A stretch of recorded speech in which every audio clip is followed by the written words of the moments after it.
Olá a todos, bem-vindo a mais um CountryCast. Hoje nós temos o prazer de receber uma parte da equipe da APAI de Valinhos. A APAI, ela foi fundada em 11 de abril de 1971 pelo padre Leopoldo Petrus Van Lippt. É uma associação de pais e amigos dos excepcionais, de Valinhos e uma entidade de utilidade pública municipal, estadual e federal de caráter filantrópico, cujo objetivo é oferecer o atendimento especializado às pessoas com deficiência intelectual ou múltipla. Já já nós vamos pedir aí alguns esclarecimentos a essa equipe que veio aqui hoje contribuir com o nosso programa. É mantenedora pela Escola de Educação Especial Maria Antônia Celani, com programação pedagógica especializada, com legalidade dos cursos oferecidos. Ensino fundamental, reconhecidos pelo MEC desde 1986. Em 97, com a adoção de um terreno, iniciou-se a construção de 1.700 metros quadrados de obra que hoje se encontra concluída. Conta com cerca de 80 profissionais e com 384 assistidos nas áreas da educação, saúde e assistência social. A missão da APAI de Valinhos é promover e articular ações, atendimento especializado e apoio a famílias, visando melhoria da qualidade de vida da pessoa com deficiência intelectual e a construção de uma sociedade justa e inclusiva, promovendo condições que favoreçam sua autonomia, dignidade, participação social e inserção mais plena na vida comunitária. Inseridos no mercado de trabalho de 1990 a 2021, eles têm 170 pessoas. Na pandemia, 9 pessoas.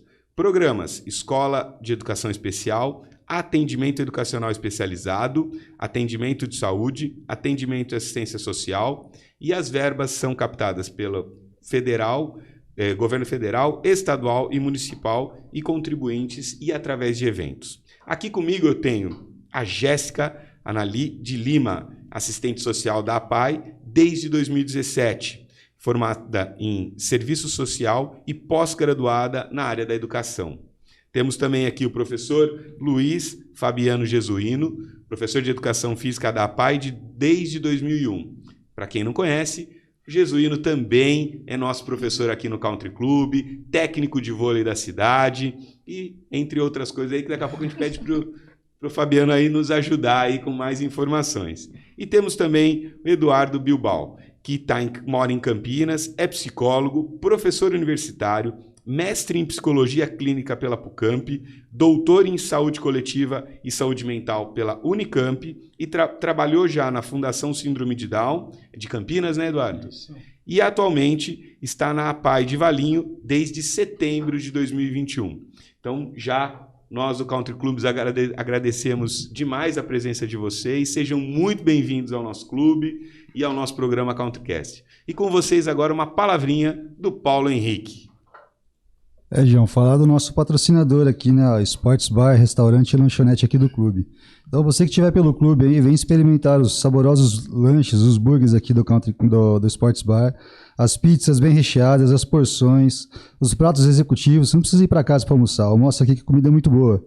E aquela cervejinha bem gelada. E lembrando que aos finais de semana também tem o buffet Aquilo, com comida muito boa. Então Sports Bar, restaurante e lanchonete aqui do Country. Pode seguir, João.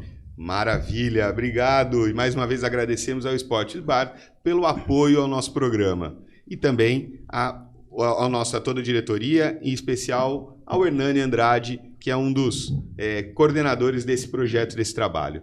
Gente, sejam muito bem-vindos. Gostaria aí de passar um pouquinho aí a bola para vocês, escutar um pouquinho de vocês aí, um pouquinho que vocês podem nos contar. Primeiro, eu acho que a grande tônica dessa conversa é contar um pouquinho para a gente quem é a APAI, o que a APAI tem feito para o nosso município e como vocês veem a inserção da APAI dentro aí, de todo o processo de educação e formação de todos os atendidos lá com vocês.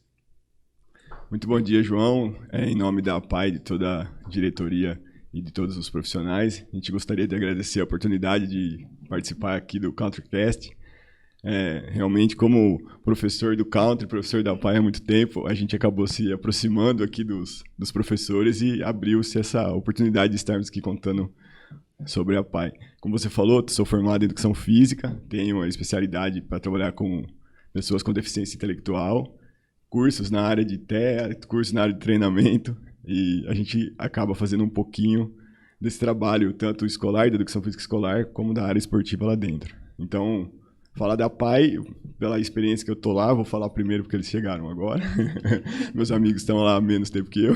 E aí, mas eles podem entrar a hora que vocês, tá bom? Pode deixar. Então, a gente tem esse trabalho escolar, como foi falado, reconhecido pelo MEC.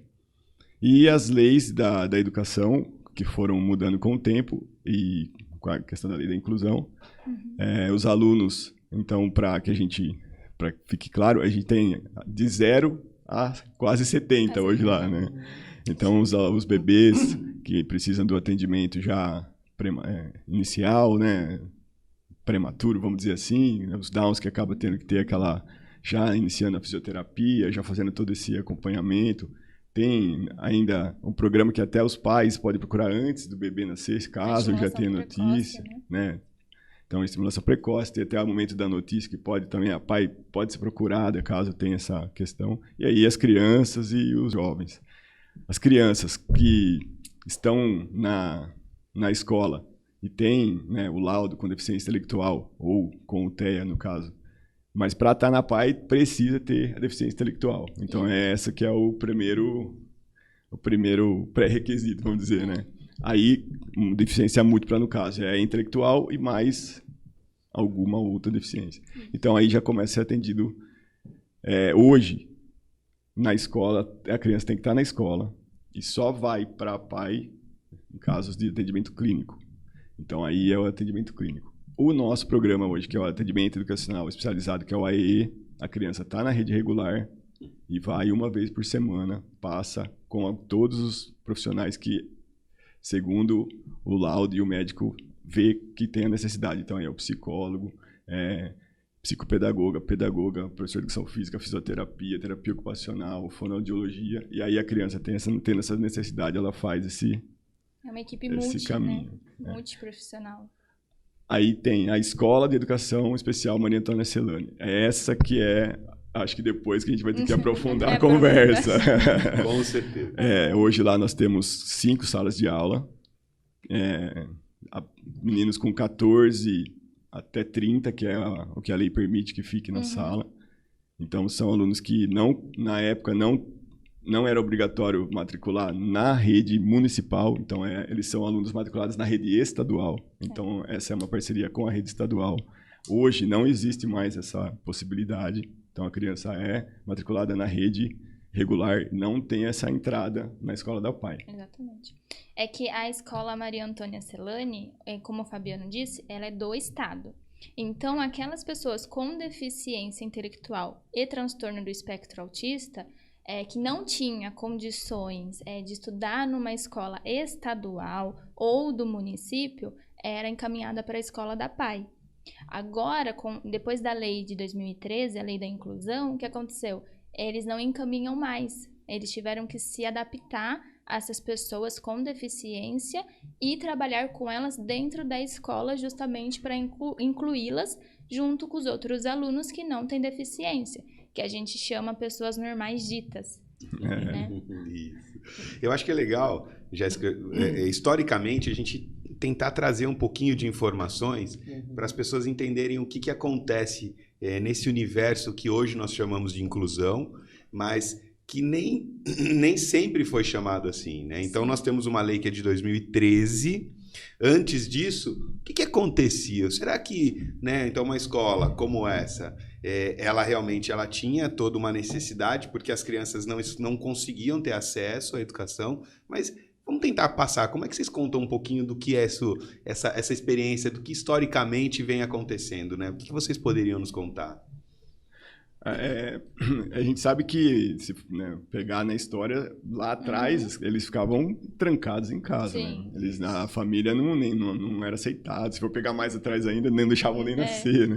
Não eram vistos, né? Então, assim, teve o tempo do guardar, vamos dizer, né, do esconder. Isso. Aí teve o tempo do, vamos colocá-los em alguma instituição especializada. E aí ficou aquela questão institucionalizada mesmo, né? Aí eles eram vistos na instituição.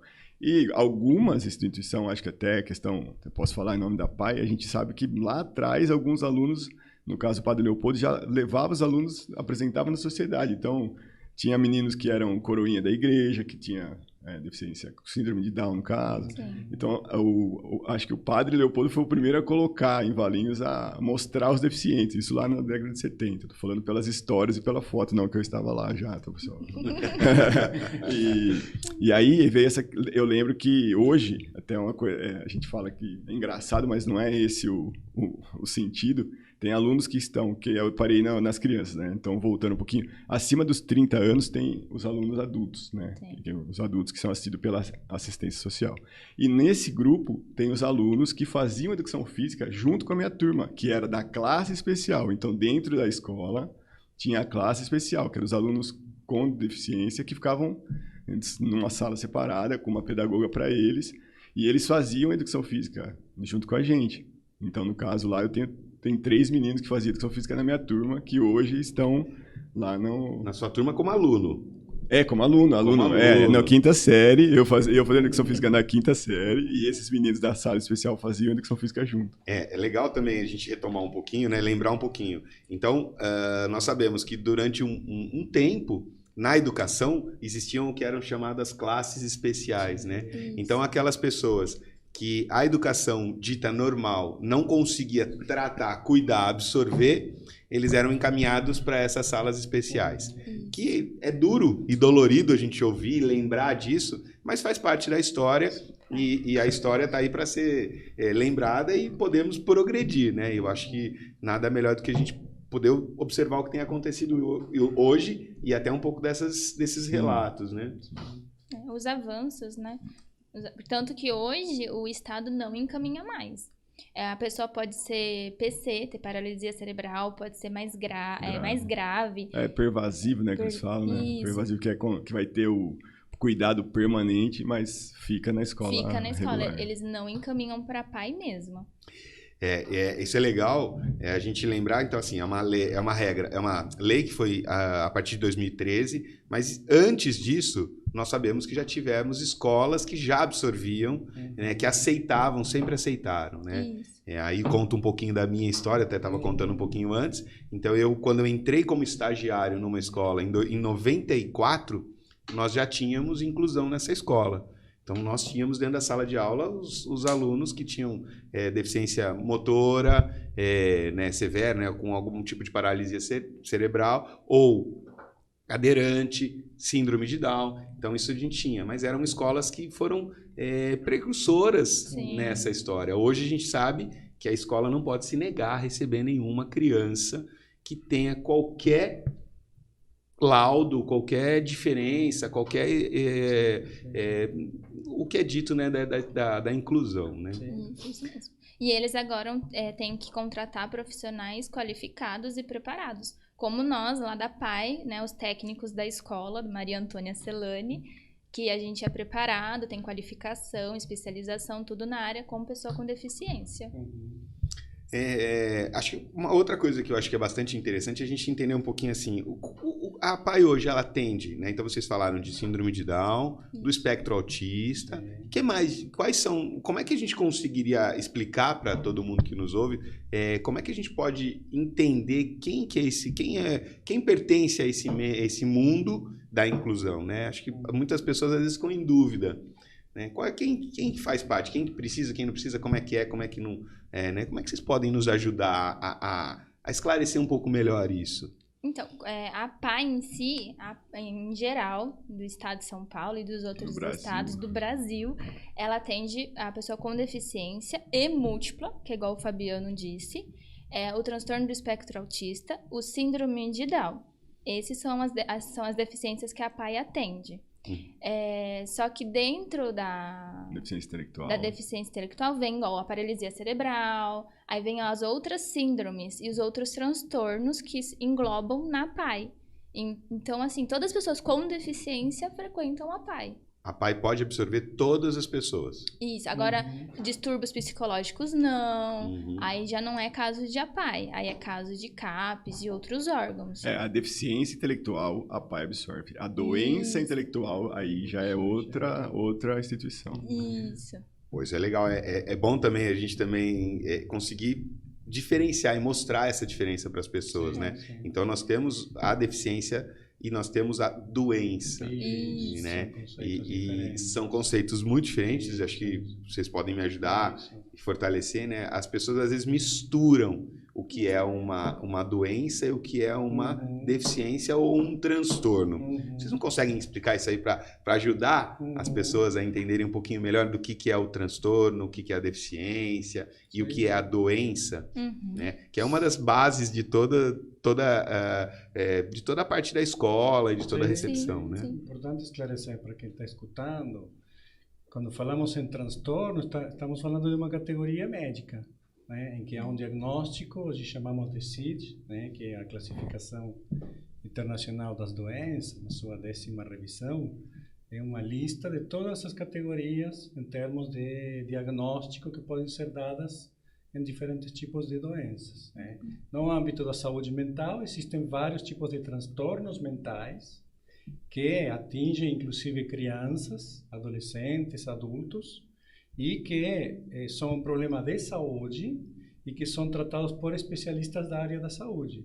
São questões mais clínicas, terapêuticas, que são trabalhadas, no caso da cidade de Valinhos, nos CAPs, Centros de Atenção Psicossocial, especificamente para infanto-juvenil, público infanto-juvenil, para portadores de transtornos relacionados ao uso abusivo de álcool e drogas, e CAPs adultos, né, para pessoas com transtornos mentais adultos, né? Diferentemente da deficiência intelectual. Deficiência intelectual é uma categoria não necessariamente que está no âmbito do transtorno, da patologia, sino que no sentido de podermos mensurar de alguma maneira a inteligência. Então, esses aspectos que englobam tudo que é inteligência, através de diferentes testes que os psicólogos aplicamos e podemos medir, podemos, de alguma maneira, inferir se essa criança está, do ponto de vista intelectual, dentro da faixa do desenvolvimento cognitivo esperado para a idade, né? Então, quando falamos em deficiência, é porque encontramos, do ponto de vista quantitativo, um resultado ou uma série de resultados, porque a gente aplica uma bateria de testes, nunca um só, que dão conta de um atraso no desenvolvimento cognitivo. Então, uma criança com uma idade cronológica X está no seu desenvolvimento cognitivo aquém do que outra com a mesma idade. Então, aí chegamos à ideia de deficiência. Tanto do ponto de vista genético, quanto do ponto de vista de alguma outra questão que vem externa, nós podemos avaliar dessa mesma forma? Sim. Geralmente, questões genéticas têm uma influência muito grande, né? Malformações, mutações genéticas, a própria trissomia do par 21, no âmbito da síndrome de Down. Que é o síndrome de Down, né? A trissomia do par 21. Temos muitas questões desconhecidas hoje em dia sobre a causa do transtorno do espectro autista, mas alguma coisa sabemos. Mas sabemos que é, em grande parte, a carga genética, né, que vai determinar esse tipo de espectro na criança. E sem esquecer os fatores sociais também, que influenciam muitas vezes no desenvolvimento aquém de uma determinada criança. Estamos falando de falta de oportunidades, muitas vezes ambiente familiar desfavorável, muitas vezes insegurança alimentar, muitas vezes garantias mínimas, que a criança acaba não tendo garantidas e que leva a um desenvolvimento intelectual abaixo do esperado. A própria integridade física, que as crianças acabam passando por algum problema que fere a integridade, também afeta. Também, afeta, né? Também. Pode ser pelo meio social ou por alguma coisa que aconteceu. Muitas vezes, no momento do nascimento, o cérebro não é irrigado da forma adequada, não é oxigenado, falamos assim, da forma adequada, então isso inibe ou retarda alguns funcionamentos neurológicos que a posteriori vão trazer esse tipo de desenvolvimento aquém, digamos, do esperado, ou transtorno no desenvolvimento neurológico, psíquico e motor, que a gente chama, né? Um atraso global. Exato. Até Ok. na própria gestação, né? Na própria Na própria gestação pode também. haver mais usuários de substâncias ilícitas, Isso. algum tipo de acidente, algum tipo de trauma durante a gestação ou nos primeiros dias ou semanas de vida, pode vir a determinar um possível ou transtorno mental ou deficiência intelectual no futuro. Nossa. São muitas informações, muitas.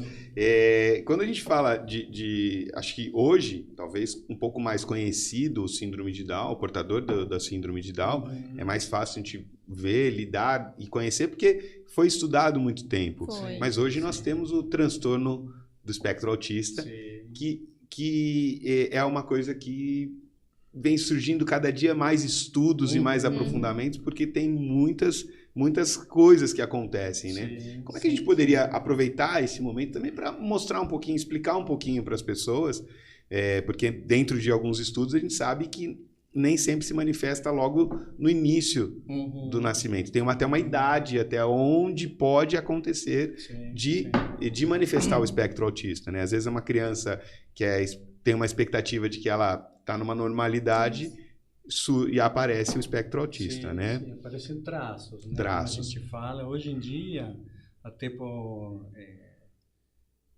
direcionamento da Organização Mundial de Saúde, até os 2 anos de idade já pode ser diagnosticada uma criança com TEA. Já há formas de enxergar traços no desenvolvimento que ela vai tendo. Então, até com 24 meses de vida já é possível levantar pelo menos a hipótese diagnóstica. Como você bem falou, crianças, jovens, adultos com transtorno autista não podem, muito dificilmente vão ser identificados só de olhar para eles, né? A síndrome de Down, uma criança que tem síndrome de Down tem alguns aspectos físicos no rosto, algumas características mais físicas aparentes que a gente consegue identificar. Já pessoas com transtorno autista não. Então, isso faz com que o desconhecimento, no geral, da comunidade seja muito grande, seja muito difícil, muitas vezes, no âmbito escolar, inclusive, identificar e incluir verdadeiramente essa criança, né? Que brinca de um jeito diferente, se relaciona de um jeito diferente, usa os objetos, os brinquedos, os aparelhos de um jeito original, tem muita dificuldade em fixar o olhar com seu interlocutor, muitas vezes tem dificuldade na fala, muitas vezes tem o aspecto cognitivo preservado, muitas vezes encontramos que são questões mais de desenvolvimento relacional e social, muito mais do que um aspecto cognitivo. Então, uma criança, um adolescente, um adulto com transtorno espectro autista pode vir a ter um aparelho cognitivo acima do normal, ou acima do esperado, um QI elevado, que a gente chama, né? Um quociente intelectual elevado. Porque tem outros aspectos da sua funcionalidade que estão comprometidos, que são questões de relacionamentos interpessoais, de autoconhecimento, de capacidade de fazer parte de um grupo de uma forma integrada, de se relacionar com os próprios sentimentos, de se autoconhecer. Então, eles apresentam uma forma de ser e de existir muito original. Né? Ao passo que, tanto que não é chamado de um transtorno, né? É chamado de um espectro. Tem um leque muito grande de variabilidade de manifestação.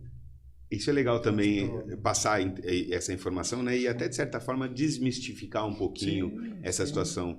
Porque durante algum tempo era chamado, as crianças eram intituladas de autistas. Hoje não, hoje nós sabemos que é um espectro, que ele tem uma variedade até grande de formas de manifestações, né? E mais leve, mais severo, mais moderado. E hoje em dia, o conhecimento do espectro é tão grande no mundo todo que existe um movimento muito grande de reconhecimento e de dar oportunidades a pessoas, né?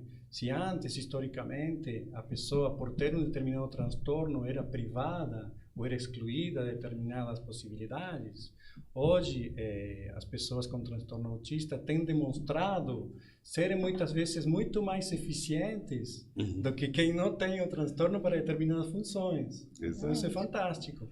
É fantástico. E eu acho que surgem aí duas palavrinhas aí na minha cabeça e nessa conversa que são importantes, que eu acho que é a oportunidade, né? Abrir essa oportunidade, tanto para o portador de qualquer situação, como para nós que somos ditos normais, né? Sim. Eu acho que você ter a oportunidade de conviver, você começa a romper algumas barreiras e ver que, poxa, é uma tranquilidade muito grande. Sim. Né? E o conhecimento. Sim. A pessoa, a partir do momento que a gente consegue receber o acesso ao conhecimento, de saber o que está acontecendo com o amiguinho, com o aluno, ou com a pessoa que está ao nosso lado ali em algum lugar socialmente frequentado por todos nós, isso também proporciona essa facilidade. Né? Então, acho que por isso que a grande ganho de hoje, né, de poder passar essas informações para as pessoas. Sim, um dos objetivos desse nosso programa educacional na PAI é dar subsídios para as crianças e os jovens para continuarem frequentando sala de aula. Isso é importantíssimo que seja dito, né? Para que a inclusão escolar aconteça verdadeiramente. Sim. Então, subsidiamos o jovem, a criança, vamos nas escolas, visitamos, conversamos com professores, tentamos sermos partícipes ativos da inclusão escolar para que o nosso aluno, ou com deficiência ou com autismo, continue dentro da sala de aula, da escola regular, porque é um direito dele. Sim. Incluir sem exceção, né? Porque o programa que a gente é referenciado, ele é o AEE, é o Atendimento Educacional Especializado. É diferente da Maria Antônia Celani, que é a escola dos alunos que vêm do estado. É um pouco confuso, porque lá na PAI, como o Fabiano disse, a gente é 3 setores. É a educação, que abrange o AEE e a escola que vem do estado, né? A escola da PAI. E a assistência e a saúde. A saúde também abrange a triagem, a estimulação precoce. Então é um pouco confuso assim de entender no começo, mas depois a gente vai entendendo. Parece que, assim, acho que o termo multidisciplinar, ele acaba ajudando a gente a entender um pouquinho, né? Que são várias pessoas, várias equipes em prol de uma conquista e de um acesso melhor para todo mundo, né? De um acesso melhor a todos, né? Sim. Tanto que o AE, a gente tem na PAI a equipe multidisciplinar que trabalha com eles, com os alunos que estudam na rede, mas vão no contraturno para a PAI e ficam meio período do contraturno, tendo as terapias, né? A estimulação. E aí, como o Eduardo também disse, a gente faz as visitas escolares para ver como está dentro da escola, ou a gente trabalha o bullying, a exclusão, não a inclusão, a gente trabalha todas essas questões. E também a gente tem uma equipe fora da PAI, que é o NAI, que é o Núcleo de Atendimento Especializado da Secretaria da Educação. Então, o AE, ele é vinculado na Secretaria da Educação do município. Do município. Então, a gente trabalha em conjunto com a Secretaria da Educação e com essa equipe. Que essa equipe do NAI, ela vai até a escola também, é o olho, é o nosso olho. Identifica ali a pessoa com deficiência, que a gente não identificou até então, porque muitos pais negam a deficiência, não aceitam. Então, ela vai até ele, ela vai na escola, ela observa os alunos dentro de sala, observa aquele aluno que tem a deficiência e aí encaminha para nós. Aí a gente faz a intervenção e aí começa o processo. E acho que como assistente social você pode trazer muitas informações, porque as pessoas acabam passando, sim, por um momento até de negação daquela situação. Sim. Porque é duro a gente passar por tudo isso, né? Sim. É um momento duro, né? Como psicólogo a gente sabe tudo que as famílias acabam Perdão, tendo que passar. Sim. A gente escuta de tudo. Já chegou encaminhamentos da secretaria que a gente tem que fazer o nosso trabalho. Então, eu entrei em contato porque eu faço a triagem do AEE. Então, eu entro em contato pelo primeiro agendamento. Aí, depois vai para o Eduardo, o psicólogo, que vai fazer a avaliação do diagnóstico, para depois passar com a neuropediatra, para depois passar numa avaliação com a pedagoga, com a fonoaudióloga, com a terapeuta ocupacional, com a equipe multidisciplinar, para começar a ser atendido. E assim, é muito engraçado. Teve uma família que eu entrei em contato e eles falaram assim, olha, se você continuar me ligando, eu vou procurar meu advogado, eu vou entrar com uma ação judicial contra você. Mas aí eu expliquei pra ele, eu só tô fazendo o meu serviço, né, porque o seu filho tem a deficiência. Mas assim, a gente escuta de tudo mesmo. Não é fácil, né? Para nenhum dos lados, vamos dizer assim. Não. É sempre um desafio muito grande para todo mundo. E acho que a própria fala da inclusão é o grande norte aí que a gente tem que tentar para que as pessoas entendam o quanto eu posso absorver. Sim. Eu acho que o Fabiano, pensando aí no esporte, pensando na educação física, acho que pode também trazer aí bastante contribuição e contar muita coisa aí para nós, né? A gente acredita que essa questão da inclusão, ela pode acontecer por vários meios. Lógico que a educação, a escola é um caminho, mas a gente sabe também que muitos dos nossos meninos lá, eles não vão conseguir escrever o nome, né? Por mais que eles vão frequentar a escola, mas pela questão da condição, ele não vai conseguir escrever o nome, ou consegue até escrever o nome. E que, de repente, no esporte, numa atividade de atletismo, numa atividade de natação, numa atividade artística, ele vai conseguir superar e vai conseguir estar junto com os ditos normais. Então, acho que a inclusão escolar, ela é super importante, ela é, acho que a questão central, mas a gente sempre, no caso da educação física, eu estou sempre olhando o lado do esporte, porque ali, às vezes, a gente vai conseguir trazer esse menino para perto da gente, e aí sim, ele está lá na escola, ele está participando de forma autêntica, né? De forma que ele consegue mesmo, por ele se apresentar e se desenvolver. Porque a deficiência intelectual, gente, que a gente estava falando, até eu conversei com a Alessandra, que é a outra assistente social, que ela cuida da parte de inclusão do mercado de trabalho. E a gente até brincou, né, que a síndrome de Down ela tem uma característica bem presente. Então, as empresas querem ter um síndrome de Down porque todo mundo que chega na empresa vai saber que ali tem um deficiente. Isso. Se você coloca um que tem uma deficiência intelectual sem uma característica marcante, então você não sabe se ali é um deficiente ou não, e aí acaba ficando uma questão... Mas isso por conta da lei de cotas, né? Justamente por causa da lei de cotas. E aí, então, a gente... Por que eu estou fazendo esse link? Porque na parte do esporte, também o síndrome de Down tem todas as categorias separadas das outras deficiências. Por questão do desenvolvimento da musculatura, por questão do próprio... A maioria deles tem a questão cardíaca, que a gente tem que ficar em cima, tem a questão da coluna, né, do pescoço, da cervical, que tem pode ter o atlanta axial ali, tá com o desnívelzinho que eles... Então, a gente tem que fazer toda uma questão. Então, na parte esportiva, o síndrome de Down também fica, vamos dizer assim, separado, né? E a gente brinca, que a gente tenta colocá-los no mesmo bolo, mas você percebe que você tem que... não, vamos dar uma olhada diferente com eles. Tanto que a Ponte tem esse futsal Down, né? Que é exclusivo. A gente chama exclusivo, mas para poder ter todo esse acompanhamento. Mas eles fizeram, fiquei sabendo pelo pessoal da Ponte mesmo, que eles fizeram um treinamento junto com a seleção brasileira, que veio em Campinas. E, então, assim, eles conseguem desenvolver. Mas aí é a questão que pega, que acho que fica sempre essa pergunta. O síndrome de Down, ele consegue fazer filme, ele consegue ser advogado, ele consegue ser professor de educação física. Mas tem o síndrome de Down que não vai conseguir fazer filme, ele não vai conseguir ser advogado. E é esse aí que a gente fica lá, é esse aí que, de repente, eu questiono será que esse aluno tem que não poderia estar na escola com a gente, da escola da PAI? Ele tem que estar mesmo na escola, junto com todo mundo? Ele vai ganhar alguma coisa estando lá?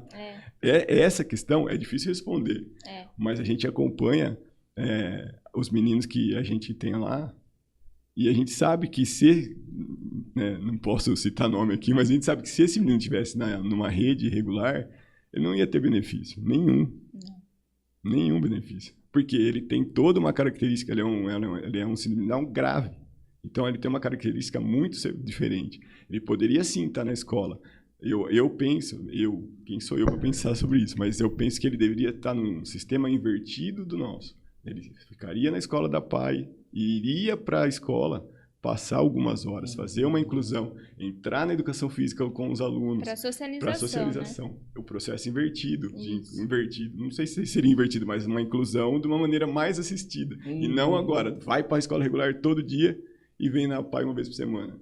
Não sei. Terapia, né? Entendeu? Então, tem muito isso. E é isso que a gente fala, que do mesmo jeito tem os meninos com TEA. Tem os meninos que são sensacionais, que se você pedir, ele vai fazer na hora, e a resposta rápida, eles vão e você tem que ter, numa aula normal, que você daria 3 atividades, para eles tem que levar 6, porque eles vão acabar e vão querer fazer, e se você deixar ele parado, ele te derruba, ele destrói tudo que você deixou pronto. Então, e tem aqueles que vai te exigir muito, porque não vão falar, a comunicação é diferente. E aí, numa sala com 30 alunos, eu não sei se esse aluno consegue, de imediato, ter esse ganho. Por isso que eles precisam de algum acompanhante, né? Necessariamente, eles precisam de... E no esporte, assim, a gente teve algumas experiências de alunos que participam de campeonatos na cidade, que estão incluídos num programa da prefeitura, que a família leva, que a prefeitura recebe, e quando eu tenho alguma dúvida, o pessoal do Secretaria de Esporte também faz contato com a gente, se é que é aluno nosso. Então, a gente sempre está tentando fazer com que as famílias levem nos programas existentes, sem ser um programa específico, né? E aí a gente percebe que quando a gente está próximo dos professores da prefeitura e tem um contato, a gente consegue colocar os alunos fazendo a atividade. Quando alguma família vai por conta e que a gente não conhece ou que o professor não conhece, a gente percebe que tem muita família que não consegue levá-los para fazer a participação de forma natural. Isso. Hoje, em Valinhos, está tendo um movimento para que isso seja mais aberto, para que as famílias levem e que acabe tendo essa vaga sem ter cota. Acho que não é por cota, vai ter o professor lá que vai querer atender os alunos. Porque, voltando, o síndrome de Down sempre conseguiu ter vaga. Sim. O síndrome de Down chega num lugar, é bonitinho, aquela coisa, amoroso, vamos trazer. E quando a família vai levar um menino com TEA um pouquinho mais grave, então o que eu faço? Eu não sei o que fazer, porque ele dá problema, porque é outra característica. Mas eles dão muito retorno. E o que eu percebo hoje, que os professores... mas eu não tenho especialização, eu não sei trabalhar com eles. Calma. Primeiro, ele é uma criança. Ele é uma pessoa igual... olha para aquela criança, tira a deficiência dele. Ele é uma criança, ele vai dar todos os trabalhos que as outras crianças te dão. Isso. E aí, a hora que você descobrir e você se vincular com ele por alguma maneira, acabou, você já vai dar aula para ele tranquilo. Você vai fazer pouca mudança e ele vai te conseguir. Então, hoje a gente vê muito receio dos professores, que não precisa ter esse receio. Tem que ter todo o cuidado, tem que ter o conhecimento, mas eu acho que se você vai dar aula para uma criança... Você consegue trabalhar com um menino com TEA, consegue trabalhar com um menino com Down.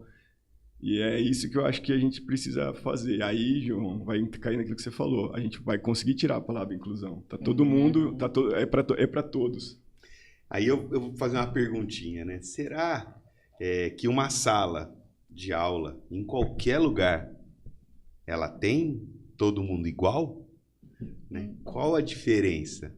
Porque quando nós falamos de algo que é mais marcante naquela pessoa, é onde talvez assuste. É onde talvez as pessoas comecem a se retrair. Mas se eu pensar na minha sala de aula todo dia, independente de quem está lá dentro, eu sei que eu tenho 20, 30 crianças, adolescentes, que são diferentes uma das outras. Sim. Com necessidades diferentes, com expectativas diferentes, com história de vida diferente, com limites diferentes, com potencialidades diferentes. Acho que foram 2 palavrinhas que eu aprendi sempre na minha vida, até por conta da inclusão, que são os limites e as potencialidades.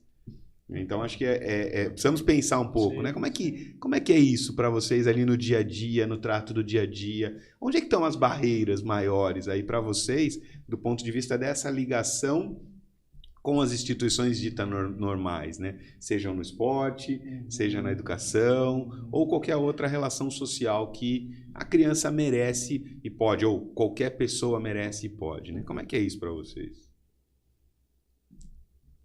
As crianças, pelo que a gente tem visto nas escolas, por exemplo, hoje se fala muito em bullying.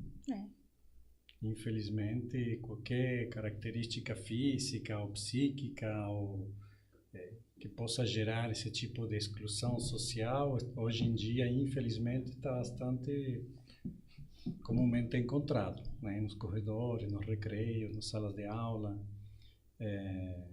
Isso traz muita dificuldade para a criança que não tem, muitas vezes, as ferramentas internas para se defender, como qualquer outra, né? Então, muitas vezes, uma criança com deficiência intelectual acaba não sabendo como reagir. Às vezes, nem identificam que estão sendo maltratadas, infelizmente. E quando percebem, não sabem muito bem, ou não têm assim, desenvolvido internamente os recursos para se defenderem dessa situação. Nós vemos as professoras também, né?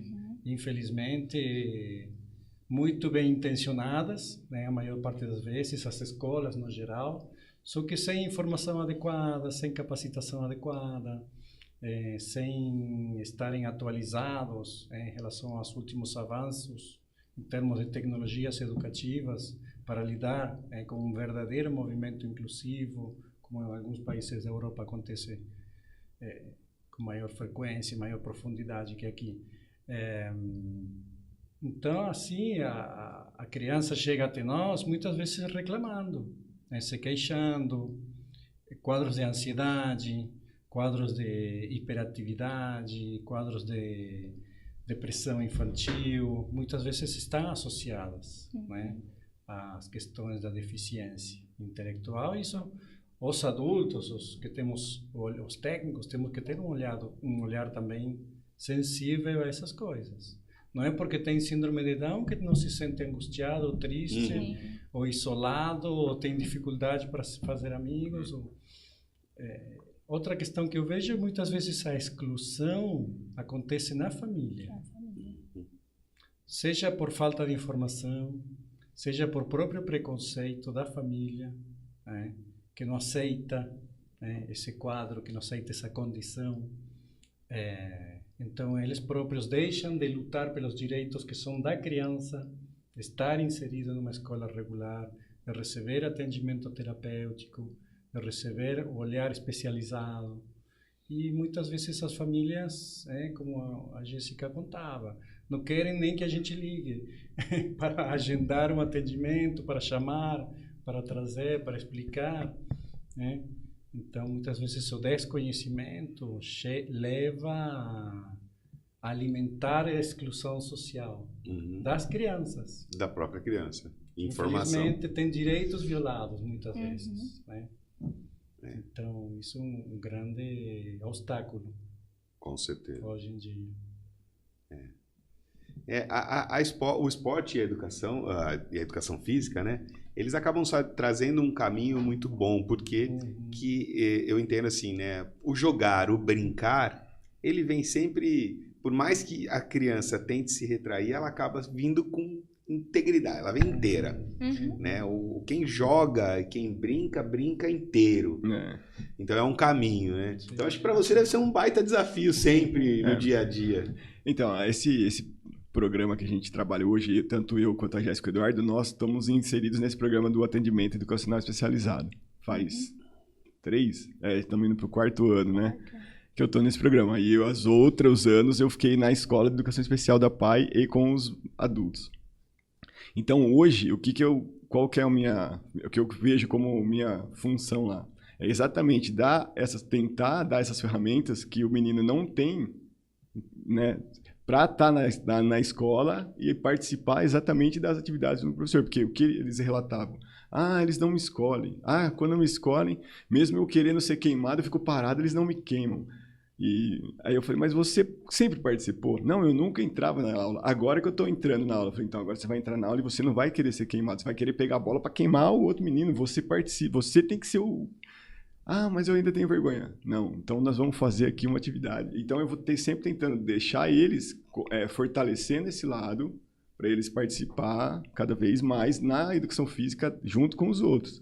Então a vantagem de eu estar trabalhando com um grupo reduzido lá no caso nosso aqui, né, do AE, o grupo é reduzido, então a minha função com as crianças é essa, é brincar com eles, deixando eles cada vez mais autônomos no que eles vão fazer para brincar na escola. Eu falei, você pode dar trabalho para o seu professor lá, você tem que dar trabalho para ele, você tem que deixar ele, ele tem que saber que você existe também, né? Então, quando o menino traz o relato, hoje eu consegui fazer um gol de pênalti, hoje o professor colocou eu de goleiro, aí então você vê que o pouquinho que você está fazendo está ajudando aquele menino lá na escola. E aí tem a questão que a gente também sempre fala, se o menino se sente bem na escola, ele vai diminuir o trabalho que ele vai dar para os professores, né? Então a escola tem que ser um lugar também que ele goste de estar presente. Então, de repente, se pudesse ser pela educação física ou por uma matéria que tem os meninos que fazem os desenhos lá, que o Eduardo trabalha com eles com desenho, que fazem desenho, que é coisa, né, primoroso o trabalho. Então, ou na educação artística, eu acho que eu falei antes, não é só no português e matemática, às vezes, que a gente vai conseguir essa inclusão. Tem os caminhos. E aí a escola tem que estar aberta para esses caminhos. Né? Sim. E aí, como você falou, João, quem joga... joga de verdade, né? Quando você propõe uma coisa de desafio ou alguma competiçãozinha que seja pequena, você depois tem que segurar, porque eles vão querer ir mesmo até o final. Eu ganhei de você, professor, você errou. E a cobrança essa troca acaba sendo legal. E por muitas vezes a gente faz exatamente esse trabalho. Aqui você está ganhando, ou você vai ganhar. Não interessa se você está perdendo, não. Aqui você está ganhando para você chegar lá e você também ganhou, né? Porque a gente não pode só chegar na escola, eu perdi, eu não fui, eu perdi, eu errei. Então já tem essa carga pesada no português, na matemática, que a gente sabe que ele já está com uma adaptação nas matérias, que não está sendo... Né? Então, na educação física, a gente tenta aproximar. Quanto mais ele conseguir chegar perto dos outros, é onde a gente vê que a gente está conseguindo atingir o objetivo. Como muitas crianças, né? Independente dela ter uma limitação aparente ou não, muitas passam pelo processo de dificuldade e a gente precisa fazer o fortalecimento deles, dar ferramentas para que eles consigam lidar com as situações. E a gente sabe que às vezes a criança ela é um pouco dura nas relações entre os pares, entre os iguais. E cabe ao adulto ali poder olhar para aquilo e não intermediar aquilo, né? Não simplesmente excluí-la de qualquer situação. Não é tirando que você vai dar ferramentas para a criança, para o adolescente, lidar com aquilo. E sabe, com a expansão de toda a tecnologia, que todo o acesso a todas as informações da tecnologia acelera muita coisa.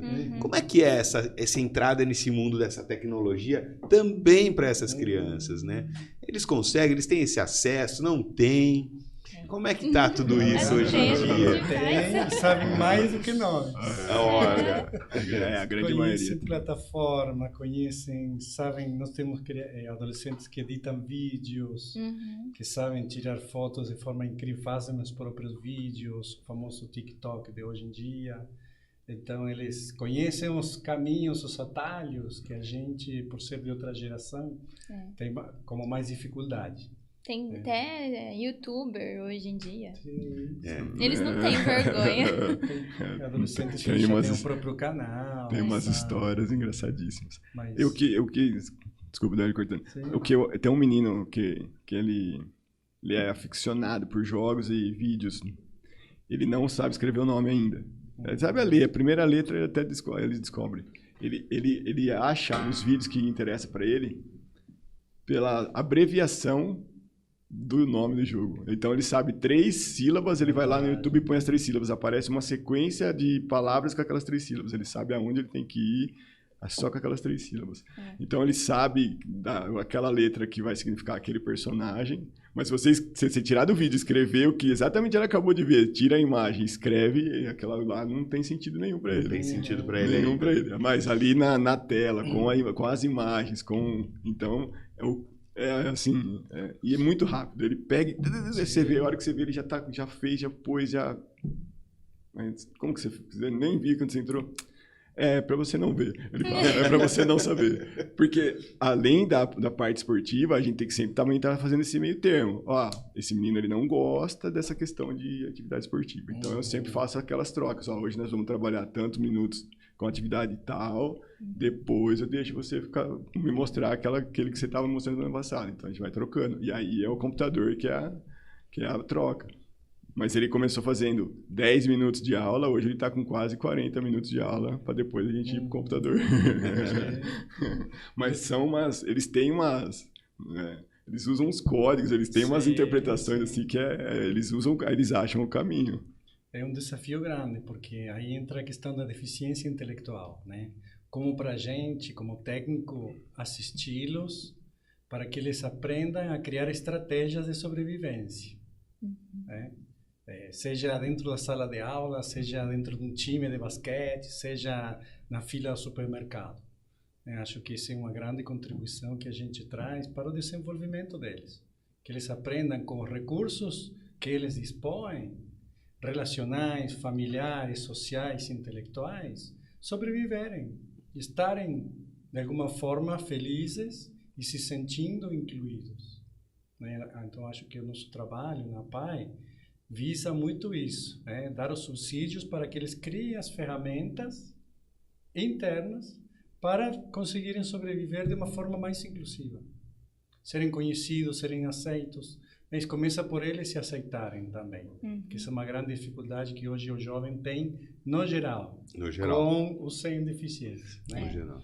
Essa crise de valores, essa crise de que tudo pode ser discutido, tudo pode ser questionado. Então, hoje, com todo esse aumento no mundo todo, né, de discussão sobre as minorias, sobre as questões de gênero, as questões da inclusão social, as questões que aí entra a deficiência intelectual também, né? De perto, ninguém é normal. Quando você falava, eu lembrei dessa frase. Todos nós, em algum aspecto das nossas vidas, temos algum tipo de problemática, de deficiência. Estou vendo vocês 3 usam óculos, eu também. Exato. Algum tipo de deficiência isso implica. Não nos priva da vida em comunidade, porque aprendemos a construir ferramentas para sobrevivermos. O desafio com a deficiência intelectual e com crianças com espectro autista, acho que é esse. Assisti-los a que aprendam a desenhar estratégias. Como o Fabiano contava. Você não tem que entrar no time para ser queimado. Você tem que ser o cara e queimar todo mundo. Aí ele vai começar a ser reconhecido pelas suas habilidades e não pela sua deficiência, não pela sua característica do transtorno. Tem uma frase que a gente fez agora, mês de outubro, aqui na Secretaria de Esportes, ela promoveu um mês de treinamento para um programa que chama PAFA, que vai estar começando aqui, que é Programa de Atividades Físicas Adaptadas. A Secretaria de Esportes está promovendo. E o professor Edson Duarte, que veio dar uma das palestras, ele falava, a missão nossa é ver aonde a gente vai conseguir tirar a desvantagem. Qual a desvantagem que ele tem? A desvantagem é essa. Vamos tentar diminuir essa desvantagem, fazer ele ficar o mais próximo de todos. Então, sempre estar achando aonde que a gente vai diminuir essa desvantagem. Então, por isso que a gente fala, você tem que ir por aqui, é esse seu potencial, é aqui que você vai... tenta ir por aqui, né? São o tal dos limites e potencialidades, né? Que todos temos e precisamos trabalhar e olhar para eles. Espetacular, né? Muito bom ouvir tanta coisa que acontece e acho que não só para mim, mas como muitas pessoas, acho que acabam não tendo acesso a saber quantas coisas são feitas, quantas ações, como é esse trabalho do dia a dia. Eu acho que é importante a gente poder divulgar e passar para todo mundo, né? Sim, porque as pessoas tendem a pensar, ele não consegue fazer isso. Ele não sabe escrever, já tem 11 anos. E tudo que eles conseguem. E as capacidades que eles têm. E a habilidade para a tecnologia e navegar nas redes e se interconectarem entre eles, que nós adultos temos até dificuldade. Isso precisa ser olhado também, né? Às vezes, jovens com transtorno autista têm um olhar muito apurado, muito detalhista, conseguem enxergar coisas que estão ali, que o olho nu, diferentemente deles, passa batido. E às vezes você vê ele se percebendo detalhes que pela forma original que eles têm de enxergar determinadas situações, vêm aspectos do dia a dia que nós, na nossa correria, na nossa neurose, na nossa pressão do dia a dia, dificilmente enxergamos. Então isso é muito interessante também, um outro olhar. E como é bom a gente ouvir essas coisas, né? Porque às vezes as pessoas ficam travadas e presas, né, em determinados rótulos, onde as pessoas, você não dá chance para o outro. E nós precisamos ter a oportunidade de escutar, mas também dar chance ao outro. Então, quando vem essa frase, né, que o professor Edson fala, que nós temos que minimizar ao máximo aquilo que é dificuldade e fortalecer aquilo que é o potencial, a possibilidade, é para o dia a dia de todos eles, né? Para que eles possam se aproximar e fazer tudo que eles têm condições, né? E esquecer um pouquinho, é isso ou é aquilo. Não. Vamos embora, vamos fazer, vamos trabalhar. Podem não saber escrever, mas podemos ensiná-lo a identificar quais ônibus precisa ele pegar para ir daqui para lá. Sim. Aonde descer, qual outro pegar para ir para voltar para casa, entendeu? Pode não desenvolver habilidades de escrita e de leitura, por exemplo, que muitas das nossas crianças têm essa dificuldade. Mas podem ser trabalhadas outras habilidades da vida diária que torna eles adultos funcionais amanhã. Isso é uma grande aposta. Adultos que consigam passar, como vocês disseram agora há pouco, acho que foi você mesmo que disse, né? Adultos que consigam sobreviver nesse universo. Eu acho que quando a gente fala o famoso bullying, né, as pessoas acho que esquecem de outras coisas que existem no meio do caminho. Acho que vocês devem conviver muito com isso. Então vem o rótulo do bullying. Não, é bullying. Tá bom, mas tudo bem. E aí, o que nós vamos fazer com isso agora? Não adianta só rotular e querer resolver, chamar alguém. Não, tá bom, eu preciso. E aí, como é que nós vamos resolver isso? Precisa tratar os dois lados, ou mais lados ainda. Né? O conceito de quando a gente fala de bullying, todo mundo sabe que você tem o autor, você tem quem está sofrendo aquilo, você tem o espectador. Então são muitos fatores que as pessoas acabam desconsiderando. Elas consideram simplesmente o autor e o quem sofre, só. Pô, e quem está ali do lado que não falou nada, que não foi contra, que não reclamou, não defendeu o que está sendo ali de alguma forma, ou quem está rindo, eu não estou fazendo nada. Não, mas espera aí, você está rindo. O seu sorriso, o seu riso é apoio àquilo. Então as pessoas precisam entender que é uma amplitude um pouco maior. E são as nossas relações do dia a dia. Né? Talvez eu penso um pouco nisso. Mas eu queria trazer uma outra pergunta, Fabiana. Aí eu vou para o esporte, né? Como é que está a PAI em relação aí? Nós sabemos, nós tivemos esse ano, após a Olimpíada, nós tivemos a Paralimpíada. Como é que nós temos? Nós temos algum atleta em Valinhos? A PAI tem alguém aí que vê com esse potencial, essa capacidade? Nós temos esse potencial na cidade, e nas instituições, ou até mesmo aqui no clube? Como é que é isso? Então, na verdade, sim, a PAI, a gente participa de um programa que as APAIs têm toda uma questão esportiva entre elas. Então, a gente participa nas modalidades que a gente consegue desenvolver lá dentro. Atletismo, a gente consegue participar. Futebol, a gente sempre participou. Agora o pessoal ficou um pouco mais master, então a gente está segurando um pouquinho eles. Mas a gente consegue. Tênis de mesa. E a gente deu uma ousada e montamos uma equipe de basquete. Hoje esses meninos estão no mercado de trabalho. Então, falando da APAI, a gente participou da Olimpíadas em 2018, em Franca, com esses meninos no basquete. Esses meninos participaram do basquete, tênis de mesa, natação, damas. E a APAI é dividida em conselhos, né? São 18 conselhos no estado, então a gente participa da delegação de Várzea Paulista, então a gente estava com a equipe com 40 meninos. Próximo ano agora tem Olimpíadas também, programada para, se caso nada mude aí, o Caraguatatuba era para ter sido em 2021, agora vai ser em Caraguatatuba em 2022, então nós estamos pensando já numa forma de levá-los novamente. E aí nessa a gente vai com as mesmas modalidades. Acho que a gente vai conseguir as vagas aí. Valinhos, hoje a gente sabe que tem um pessoal na natação treinando para uma possível classificação para brasileiro. Tem um menino, acho que é halterofilismo, menino que está fazendo supino para... Ele ia fazer, acho que a classificação lá em São Paulo para ver que categoria ele se encaixava. Então, tivemos, né, no atletismo, né, o Popó fazendo arremesso. Mas eu acho que com essa questão da Secretaria de Esportes estar querendo esse programa, a tendência é aumentar o número de atletas nessa questão de esportes adaptados e até, acho que não é ainda objetivando já uma Paralimpíadas nesse princípio, mas acho que em breve aí a gente vai estar caminhando para isso.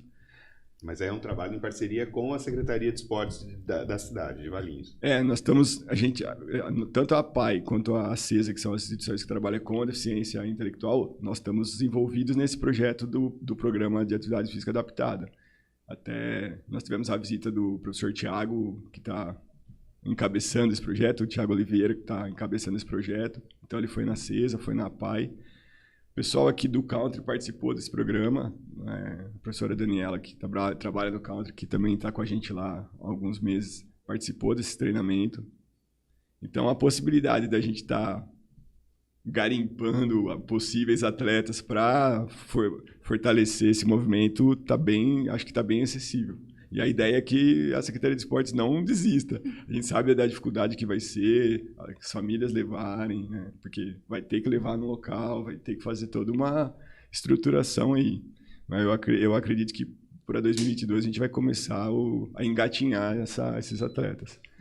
E na PAI a gente já conseguiu participar de jogos escolares, né, estudantis, a gente conseguiu uma brechinha na regra para colocar os nossos alunos.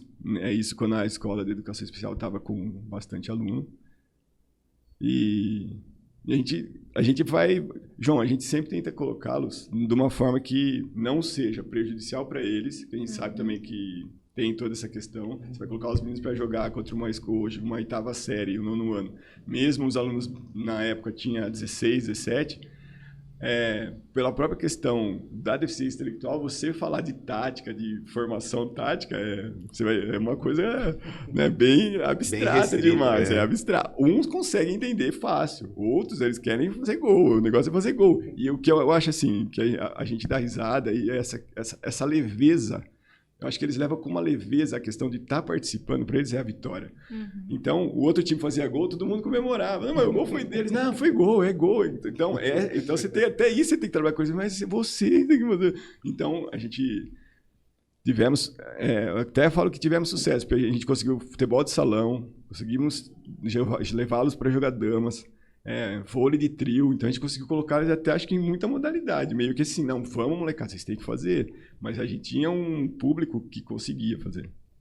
Então hoje, infelizmente, que eu falei, o pessoal ficou meio master, então a gente tem que procurar essa outra possibilidade. Inclusive, o Country Club sempre teve a gente sempre teve mesmo antes de eu estar aqui trabalhando, a gente teve sempre uma ligação, nós conseguimos, acho que em 2012, se eu não me engano, a gente fez um torneio de futsal aqui, para a paz e instituição que trabalhava com crianças com deficiência. Acho que a gente usou o ginásio e as 2 quadras lá de baixo. A gente tinha mais de 25 equipes aqui. Que legal. Fizemos um dia de futebol de salão, o clube abriu as portas, na época, acho que o presidente da PAI tinha uma facilidade com o pessoal aqui, e ficou, o pessoal até hoje, nunca mais a gente foi para Valinhos.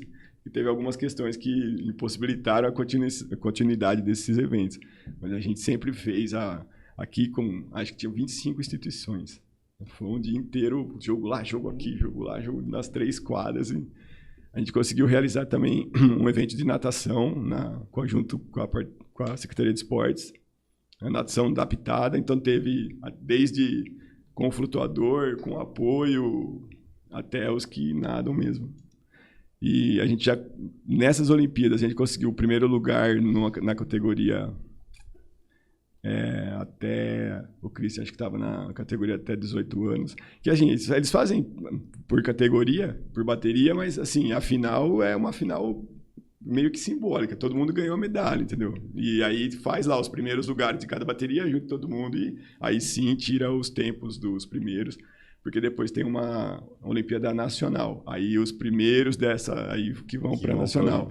Então o Christian classificou para a bateria final, mas na bateria dele foi primeiro. E aí é isso que a gente valoriza. Ó, seu tempo foi esse, estava fazendo esse tempo, seu tempo sensacional.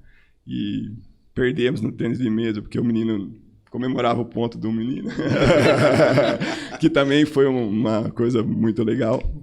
Então a gente consegue ter esses resultados com um pouquinho lá, porque o nosso espaço é muito bom, mas eu não tenho quadra, eu tenho metade de um espaço cimentado e uma tabela. Então foi ali que a gente começou a idealizar o basquete. Daí a gente conseguiu sair com os meninos de lá, levar na Secretaria de Esportes e treiná-los lá por 2 meses na quadra, com linha, com tudo.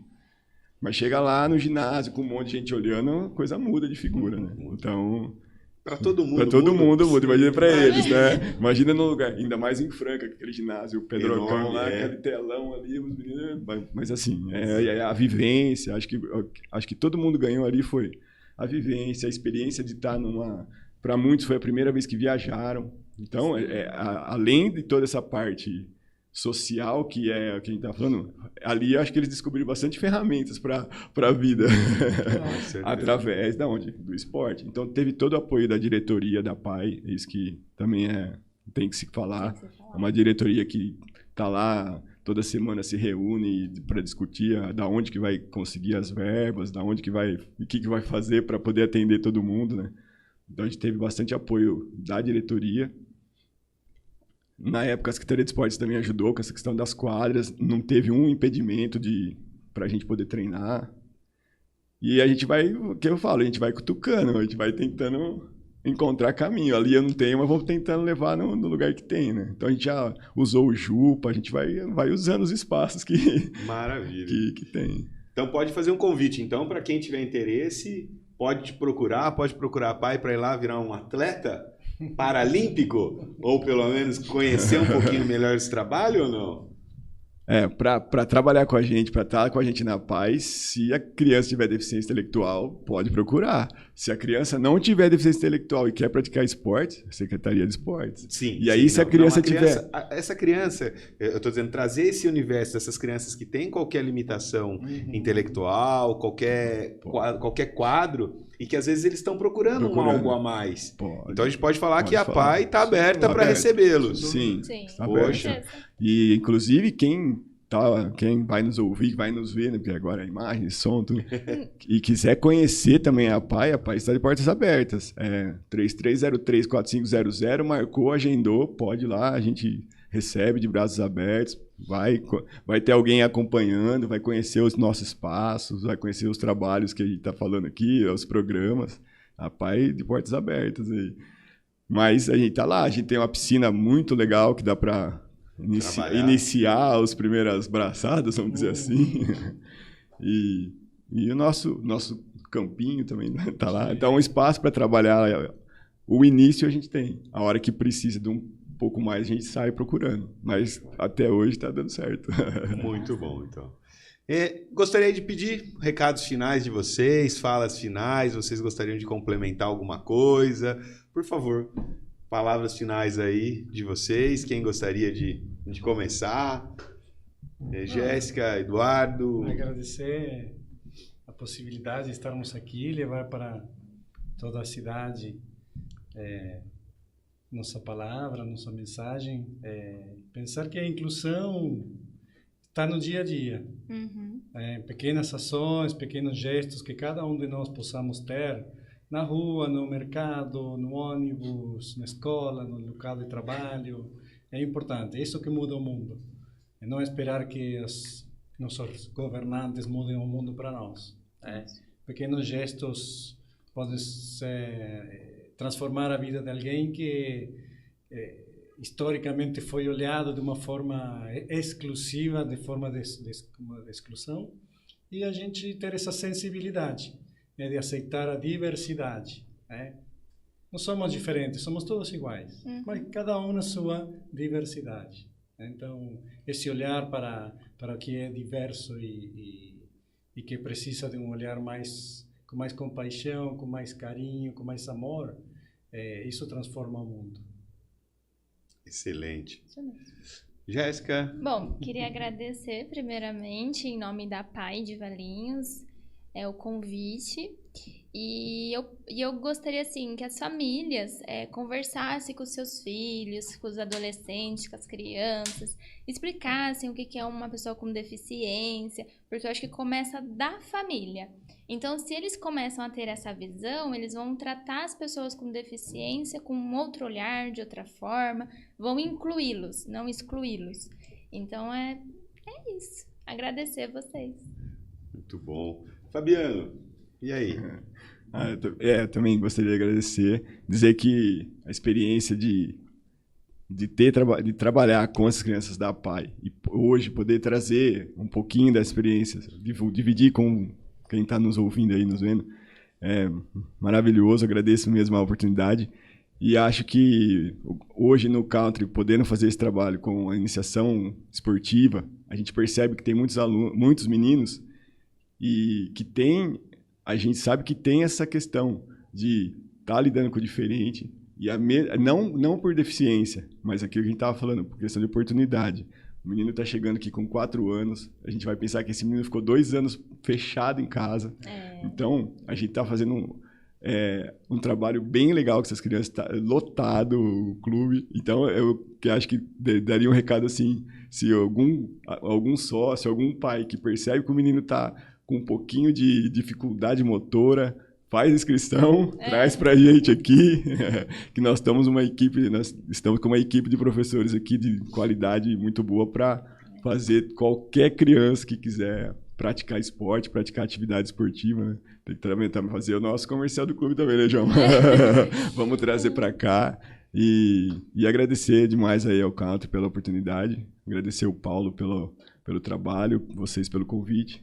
Agradecer a nossa coordenadora Gisele e toda a diretoria da PAI. E a gente vai divulgar lá para os nossos parceiros, nossos colaboradores que trabalham com a gente para poder nos acompanhar aí. E só um adendo. Fica à vontade.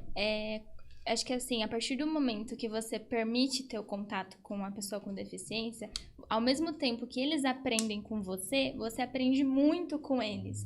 E assim, gente, tenha contato com essas pessoas, porque eles são amáveis, são carinhosos, são pessoas com ingenuidade. Acho que são as melhores pessoas que existem nesse mundo. São melhor do que nós. Olha, em nome do Country Club, CountryCast, gostaria de agradecer demais a oportunidade de aprender com vocês e saber um pouco mais desse universo que vocês vivem diariamente, né? Acolhendo, trazendo essas crianças e essas famílias para que eles possam ter uma nova não, mas que tenham uma qualidade de relação social melhor, né? Uma vida cidadã mais digna e mais compatível com o que cada um merece e recebe, e pode. E o CountryCast está aberto para vocês quando vocês quiserem vir novamente, conversar mais, trazer mais informações, porque é o que vocês acabaram de dizer. Dar essa oportunidade, dar esse tipo de conhecimento para as pessoas é o que diminui a barreira, é o que quebram os muros, é o que abrem os portões para que as pessoas possam entender e lidar com muito mais tranquilidade com isso. Sim. Tá bom? Então, muito obrigado. Foi um prazer enorme conhecê-los. Obrigado aí pela oportunidade de trocar tanta informação e aprender tanto com vocês. Tá joia? Em nome do Country Club, a gente agradece a PAI, a instituição que faz um trabalho aí maravilhoso aí na nossa cidade. Tá? Paulo, tem aí algum recado, informações? Vamos lá? Sim. Pedir para eles primeiro passar os contatos para o pessoal que tiver interesse em entrar em contato com... Desculpa. Entrar em contato com a PAI, Facebook, Instagram, telefone, e aí a gente põe também na descrição do vídeo. Se vocês quiserem já... Telefone é 3303-4500 E o e-mail, passa o e-mail da administração. Sim. Pode ser no secretaria@apaidevalinhos.org.br. Ou da nossa coordenadora, é diretoria escolar, né, apaidevalinhos.org.br. Não, beleza. Vocês têm algum canal, alguma página? apaidevalinhos.org.br e o Instagram tá como Apai de Valinhos. E tem mais uma coisa? Não, acho que só Não, o Facebook. o Facebook tá Instagram. em manutenção. Tá em manutenção. Manutenção. Facebook beleza. tá numa... Esse aí a gente põe os links então na descrição do vídeo, aí o pessoal tem acesso. Agradecer também de novo aí o Sports Bar, que tá colaborando com a gente, patrocinando a gente aí. Falar também pro pessoal que é vegano, pro pessoal que é vegetariano, que o Sports Bar tem um lanche bacana também, o Country Burger Vegan e o lanche de linguiça também vegano. São feitos, tanto o hambúrguer quanto a linguiça é feita à base de plantas. Então o pessoal que é vegano e vegetariano também tem um cardápio legal aí. E não esqueçam de curtir o vídeo, compartilhar com a galera, se inscreva no canal do CountryCast e ative o sininho, que assim toda vez que entrar um vídeo novo, o YouTube já te avisa que tem um vídeo novinho lá para você assistir. Beleza? E Paulo, qual a programação aí? O Country Club tem alguma programação aí esse final de ano? Nosso Réveillon? Não, o Réveillon tá chegando, né? Um Réveillon bem... Eu vou até pegar as informações para não passar a informação errada. Então, esse ano o Country Club tem Réveillon. Se vocês quiserem, estão convidados para participar aí da nossa festa. Nós vamos ter banda, bastante entretenimento, tem DJ. Então, nós vamos fazer uma festa bem bonita aí nessa virada de ano. Afinal de contas, merecemos, com todos os cuidados que o momento exige, mas temos aí um pouquinho de festa também, porque a gente precisa comemorar um pouquinho, sim. É o Réveillon de 60 anos do Country Club. Comemorando esse ano 60 anos de história. E é isso aí. Tá bom? Então, um grande abraço a todos que nos assistiram, que nos assistem e nos acompanham. E mais uma vez, muito obrigado por tudo e até uma próxima. Tchau, tchau, pessoal.